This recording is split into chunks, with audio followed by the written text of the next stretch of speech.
एक ज़माने की बात है। हरी भरी पहाड़ियों के बीच बसे एक छोटे से गांव में करण नाम का एक युवा चरवाहा रहता था।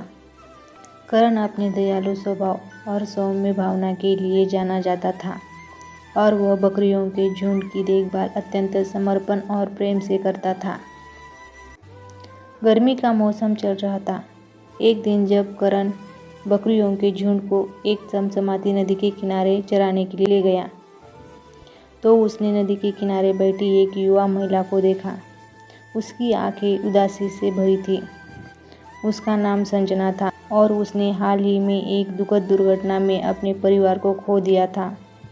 दुख और अकेलेपन से व्याकुल होकर उसने प्रकृति की सुंदरता में संतुष्ट होकर बहते पानी के पास बैठी थी। करण के भीतर जिज्ञासा और सहानुभूति जगी और वह सावधानी से संजना के पास पहुंचा।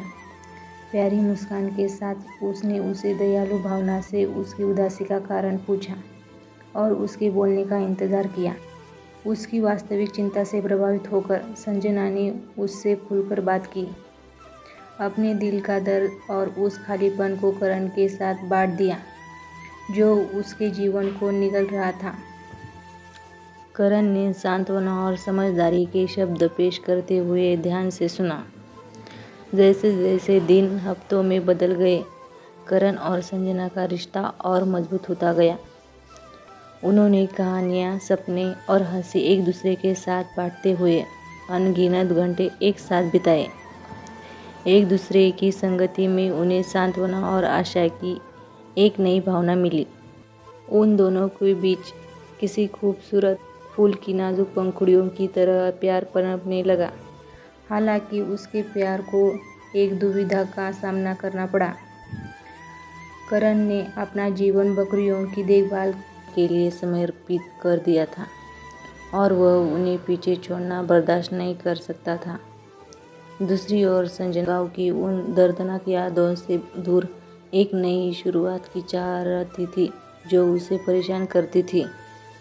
अपने दिल की गहराई में वे दोनों जानते थे कि उन्हें किसी एक चीज़ का चुनाव करना होगा। यह व्यक्तिगत खुशी और निस्वार्थता के बीच का निर्णय था। करण जानता था कि बकरियों को छोड़ने से उसे बहुत खुशी मिलेगी, लेकिन इसका मतलब उन प्राणियों को भी त्यागना होगा जिनकी वह बहुत प्यार से देखभाल करता था। संजना भी अपने निर्णय के महत्व को समझती थी, यह जानते हुए कि गांव में रहने का मतलब एक नई शुरुआत में अपने अवसर का त्याग करना होगा। एक चांदनी रात टिमटिमाते सितारों से भरी आसमान के नीचे करण और संजना एक चौराहे पर मिले।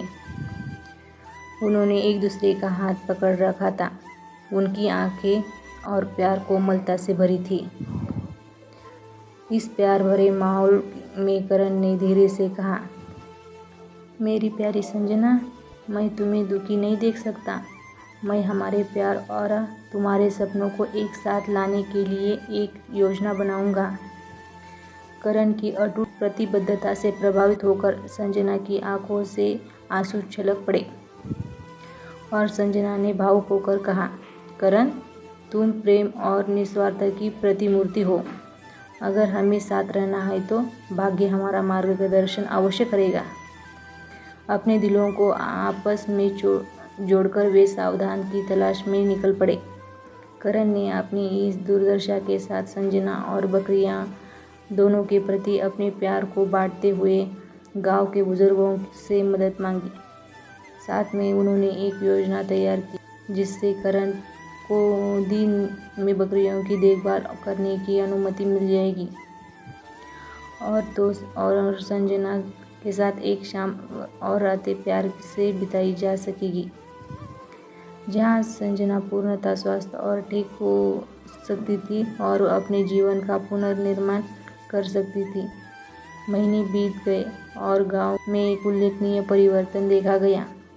करण और संजना की प्रेम कहानी निस्वार्थ भक्ति का प्रतीक बन गई, जिनसे दूसरों को अपनी चुनौतियों का रचनात्मक समाधान खोजने के लिए प्रेरित किया। गांव समृद्ध हुआ और बकरियां करण की अटूट देखभाल में फली फूली करण और संजना का प्यार तमाम बाधाओं के बावजूद सफल रहा, जो करुणा और त्याग की शक्ति का प्रमाण है। उन्होंने गांव को सिखाया कि सच्चा प्यार सिर्फ व्यक्तिगत खुशी के बारे में नहीं है, बल्कि जिन्हें हम प्रिय मानते हैं उनके सपनों और जिम्मेदारियों को समझने और उनका समर्थन करने के बारे में भी है। और इसलिए उनकी प्यार कहानी पीढ़ी दर पीढ़ी बताई जाती है, जो हमें याद दिलाती है कि प्यार जब सहानुभूति और निस्वार्थता के साथ पोषित होता है तो किसी भी बाधा को जीतकर शाश्वत खुशी से भरी दुनिया बनाने की शक्ति रखता है।